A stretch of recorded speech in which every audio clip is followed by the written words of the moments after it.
The following organizations have provided funding for this Into the Outdoors television series. Program content is under the supervision and control of Wisconsin Department of Natural Resources.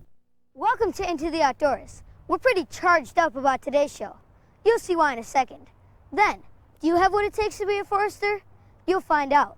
Next, we'll chase down some monarch butterflies, and before we wrap things up, we'll see why this eagle's nest can't stay where it is, and what these people are doing to help. So get ready. We're heading into the outdoors. Hey, hey, hey! Do you hear the call? Yeah! Into the outdoors! Chores are done, let's have some fun! There's so much to do and see! And the outdoors is the place to be! Into the outdoors! Come explore with me, it's a philosophy! From far with the fall! And the outdoors really has it all! Into the outdoors! Earth and sky and the wet and wild! Jump in and you will see! There's no place that you'd rather be! Into the outdoors!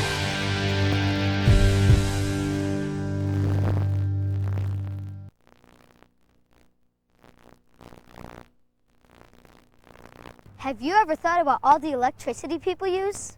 50 years ago, there weren't nearly as many things that required electricity. Over time, that has changed a lot. But while the demand for electricity has gone up, the system that supplies it has stayed much the same. So you can understand why once in a while you hear about new power lines or power plants being built.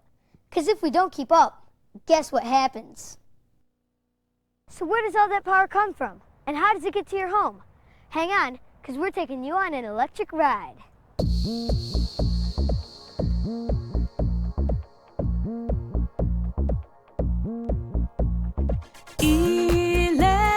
Electricity, traveling so quietly, traveling so quietly. Electricity, giving life such energy, giving life such energy. Split an atom, burn some coal, get things moving, that's our goal. Nature also gives a punch, wind or water, blazing sun. Use that strength to generate a charge we all appreciate. Take that voltage, send it out, that's what this is all about. Electricity, traveling so quietly, traveling so quietly.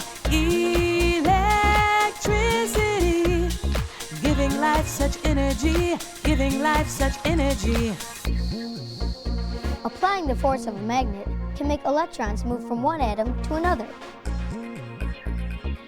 These moving electrons are electricity.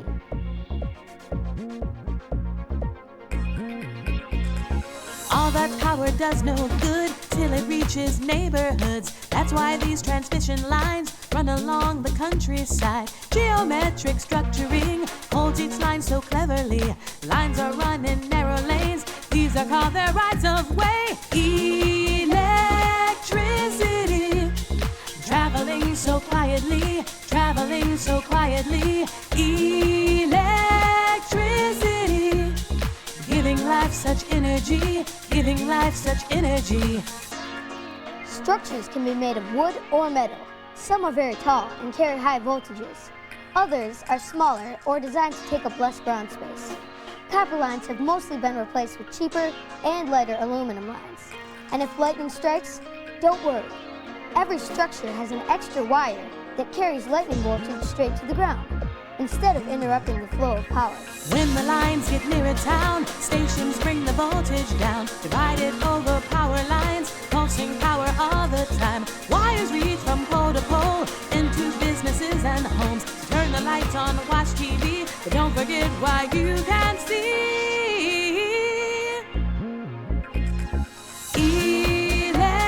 Electricity, traveling so quietly, traveling so quietly.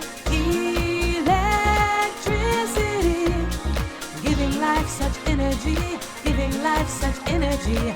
Electricity, traveling so quietly, traveling so quietly.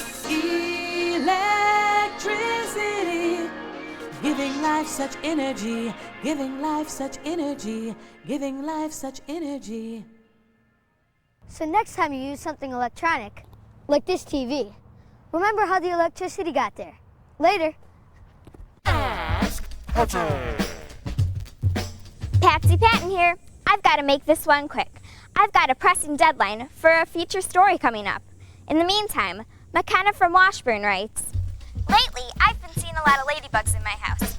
They're a yellowish-orange color and bite. I've never seen this kind before. Where are they coming from? Wow, McKenna, that's a question I get asked all the time. The ladybug you refer to is actually a multicolored Asian lady beetle, or sometimes called the Halloween lady beetle. And you're right, they are somewhat new to Wisconsin.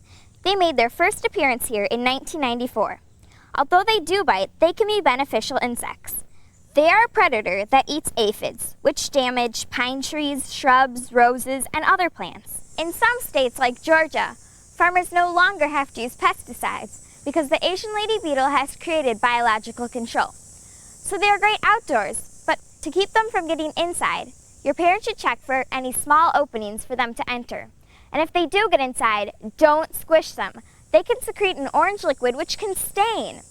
That's the answer to your question, McKenna. Keep those tough questions coming. See you next time. Now that you've seen how power gets to your house, how about using it to log onto our website at intotheoutdoors.org? But don't turn off the TV yet, because up ahead, we're meeting a 21st century forester. We'll be right back. Into the outdoors. Into the Outdoors is brought to you by Chevrolet and your local Chevrolet dealers.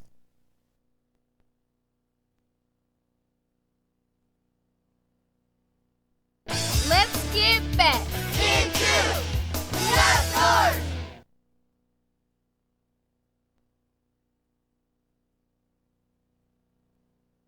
Want to learn a new word that'll impress your friends? Silviculture is the science and art of developing and caring for forests. Developing and caring for forests is no easy job, but it does sound like a lot of fun. So I've arranged for us to hang out with someone who does just that. Ready? Let's go! Terry Galinsky is a forester, or should I say, silviculturalist, for a timberland company called Plum Creek. So your job sounds pretty complicated. What exactly does a forester do? Well, a forester evaluates the health of forests, what kind of forests they are, what their past was, and what their future could be. One of the tools Terry uses to do her job is the computer. Before we came out here, Terry showed me how she can zoom in on a certain part of the forest and find out all sorts of information, like what kind of trees are there and what it looks like from the air. Once she gets to the forest, she can use GPS to find the spot she was looking at. And some of the characteristics that jumped out to me then were that it was of a certain age and that nobody had done any harvest activities out here for more than 20 years. So that's kind of a flag to me to go check it out. Really what it's all about is the amount of sunlight that's coming down into the stand. Yeah. You know, trees need sunlight, they need water to make their food, and they need soil to grow in. I can control the amount of light that filters through the stand. And that's where forestry comes into play. Oh, cool. In order to open up room for trees to get enough sunlight, foresters figure out which tree should stay and which one should be harvested. In order to pick those trees, I look at a lot of different things. I look at the health of the tree. Does it have a nice big canopy to collect a lot of light? Is it kind of sick? Does it have a bug infection? And the other thing I look at is how many trees I have to work with. That's where this angle gauge comes in. Terry looks down the end of her angle gauge at all of the trees around her. If a tree looks wider than the metal end of the gauge, she counts it. She continues to count until she has spun around full circle. In this area, she counts 10 trees. Since she's trying to keep at least 7 bigger trees per acre, she knows she can mark 2 or 3 for harvesting. One of the trees she thinks should be harvested is this ash tree. This particular ash tree here has a fork up towards the top. That's a place where if you have a good windstorm, that's where the tree will break, is right there. So it makes it more prone to damage in the future. When deciding which trees to harvest, foresters also think about how each tree will be used. This maple will be ideal for sawing into furniture once it's bigger. Because foresters need a way to get to the forest they manage, they also need to know how to build roads. If a road is built the right way, it protects the environment and actually provides a pathway for animals to use too. I try to take into account not only the trees that are growing on the land, but the animals that are using the trees and the land. For example, Terry has chosen to leave this dead basswood tree standing because woodpeckers and even bears like to hunt for insects under its bark. Last but not least, foresters like Terry make sure they protect one of the most important resources of all. I pay special attention to water because we can very much affect water quality through our harvesting activities, mostly through erosion. Here we're not going to cut anything along this edge. We're going to stop it right here, and then that way we'll protect this buffer area along this swamp. So if I wanted to be a forester, what kind of subjects would I have to learn more about? Well, definitely biology, studying different plant species and tree species and how they interact with each other and what we call ecosystems. Definitely animals and wildlife.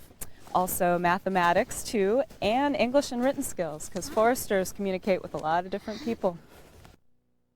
Well, that about wraps it up for me. Thanks a lot, Terry. My pleasure, Sydney. Glad you had a good time in the woods today. Bye. Bye-bye.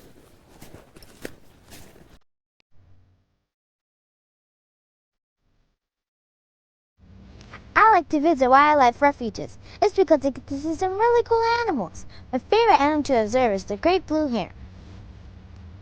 The great blue heron lives around lakes, rivers, and marshes. That's why I go to wildlife refuges. It's almost a guarantee that I'll see one. Sometimes I'll see them standing or walking in shallow water, looking for fish, large insects, or frogs. What's really cool is watching them fly over the water with their neck curled back into a nest. Now, if you see a bird flying with their neck straight, it's probably a sandhill crane. So don't get them confused. Watching them fly is also a great way to see how big they are, especially their wing spread. Guess how big it is? 6 feet across. These are just some of the cool facts I learned about the great blue heron. So the next time you want to have fun, go outside and discover something new. That's what I did. See ya! Where am I? Oh yeah. Okay, think back, way back, like to a time when Wisconsin was covered with glaciers. Now look at the scenery behind me. Any clues to where I am? If you're looking for more outdoor adventures, then log on to our website at intotheoutdoors.org. Then click on Eek for another great kids site. Next up, Monarch butterflies. We'll be right back. Into the outdoors! Into the Outdoors is brought to you by Riverwood Condominiums in Wisconsin Dells.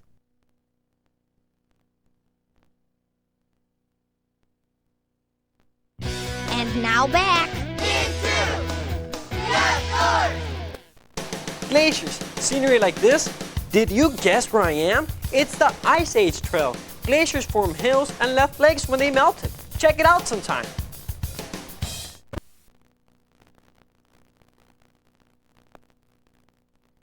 Let's migrate with the monarchs up to Newport State Park at the tip of the Door County Peninsula. Good afternoon. My name is Julie, and I'm the naturalist here at Newport State Park. And right now we are sitting on Monarch Trail. Why do you think it's called Monarch Trail? There are lots of monarchs around here. Monarchs migrate all the way from this peninsula down to Mexico.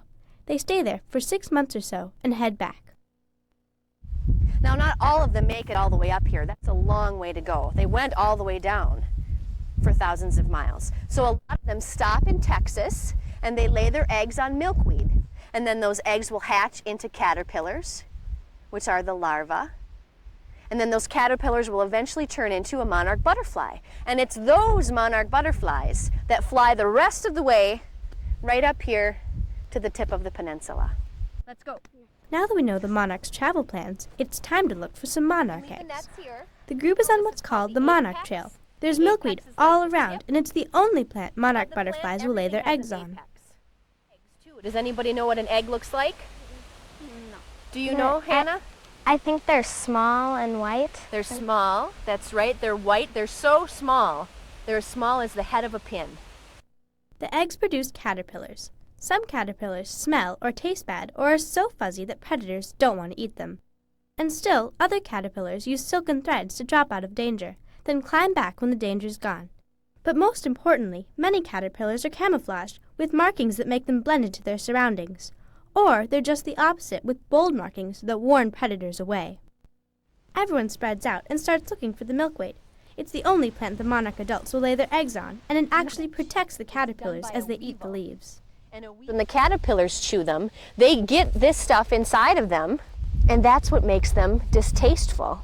That's why birds don't really like monarch butterflies or monarch caterpillars.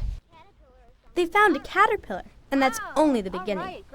This caterpillar needs to change into a chrysalis. It makes this silk from its mouth, much like a spider does to weave a web. And it will actually weave a button. You can see them underneath here. See all of these little buttons? That's all where a chrysalis used to be hanging. To do that, they find a place to attach themselves with their mouths. Eventually, the caterpillar will turn itself around, attach itself by its feet, and start the metamorphosis into a chrysalis. It takes about 7 to 14 days for them to change. Speaking of butterflies, earlier they'd captured a female. She's resting safely in a big net. It's going to take some doing to catch a male. These guys fly fast. So if they're flying 35 miles an hour, and the winds are gusting 20 miles an hour, and they can go 55 miles an hour, we'll never catch them. So there's no sense in running after one if you're going to try to catch it. She caught one. But is it a male or another female?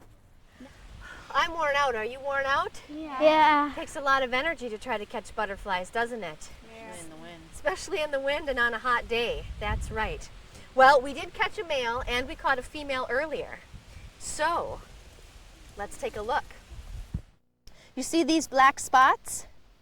Here, one on both sides. Do you see those? Yeah. Those are called scent patches, and only the male has those. He's beautiful, but he should be free to fly, and that's what the group thinks too. Should we let him go? I think he wants to go. Ready?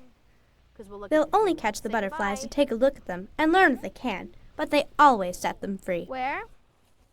Just like anything wild and beautiful in nature, they don't take kindly to capture, so it's always good to let them go. It's fun to explore, and it's fun to look gently, but it's always best in the end to let them go. And we'll let these guys go too, after an excellent day with the monarchs. There's one. Check it out! Today we're going to do a pretty cool experiment, one that involves glasswork and tortilla chips. On each end of this table we have tortilla chips.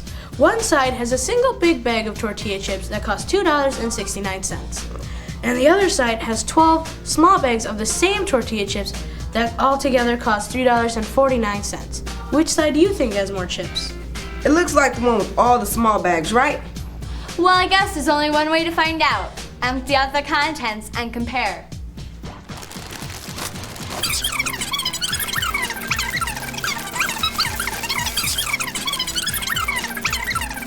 Wow, the single bag has more chips. That's weird. How can that be? Just look at all the packaging that came with the chips in the smaller bags. You're getting as much packaging as chips. Let's get this straight. I buy more bags of chips, get fewer chips. I end up with a lot more trash, and it costs me more money. So what am I paying more for, trash? Right. So the next time you're picking out chips, get the larger bags that cost a lot less and put your individual servings in reusable containers.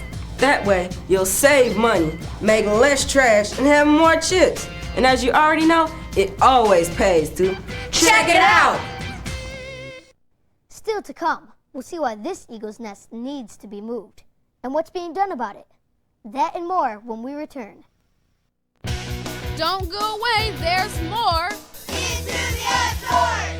Into the Outdoors is brought to you by Chevrolet and your local Chevrolet dealers.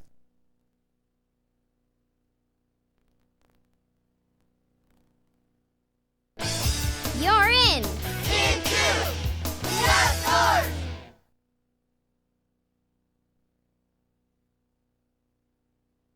Hey Outdoors fans, what's your favorite color? Say green. Green is good. Green has always been your favorite.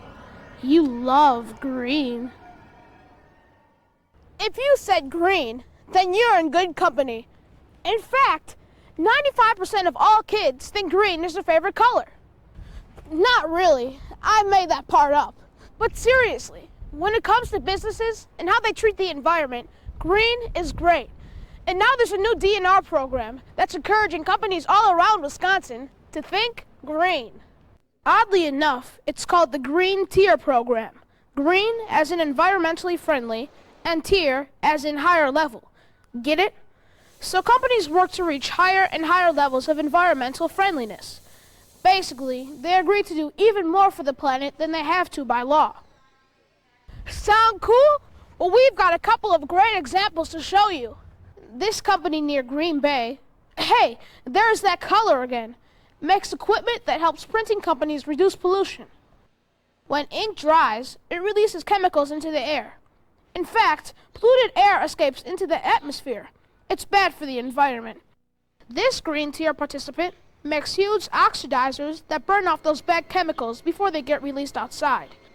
In fact, the process breaks down those chemicals into water and the very stuff trees and plants breathe, carbon dioxide. How's that for green? But this company isn't just green because of what it makes, it's how they make their products too. As you can imagine, they use lots of metal here. But rather than tossing the scraps into a landfill, they recycle. Water is recycled too. When metal is washed, the dirty water goes through a system that separates out dirt into solid clumps that can be thrown away. And when the parts are shipped out, they're packed with earth-friendly peanuts that just dissolve in water. Pretty cool, huh? Not only is the Green Tier program encouraging companies to reduce pollution, it's also encouraging farmers to handle nutrients wisely. With over 3,000 cows, this dairy is about the biggest in Wisconsin. And as you know, lots of cows means lots of cow manure. But like some other dairies, this farm is turning that cow poop into electricity. With so many cows, this place generates enough power to run the whole farm, plus over 500 homes.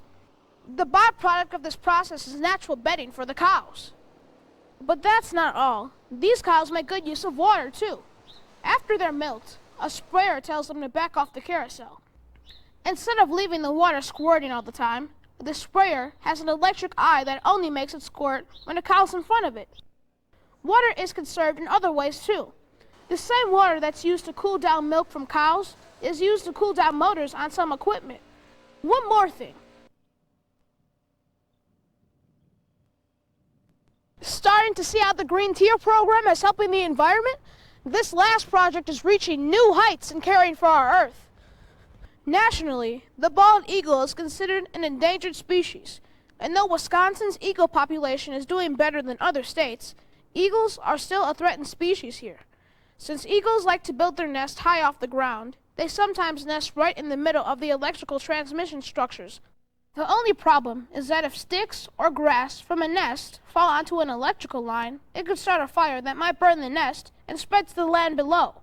Not only that, but it could also cause a major power outage to the cities nearby.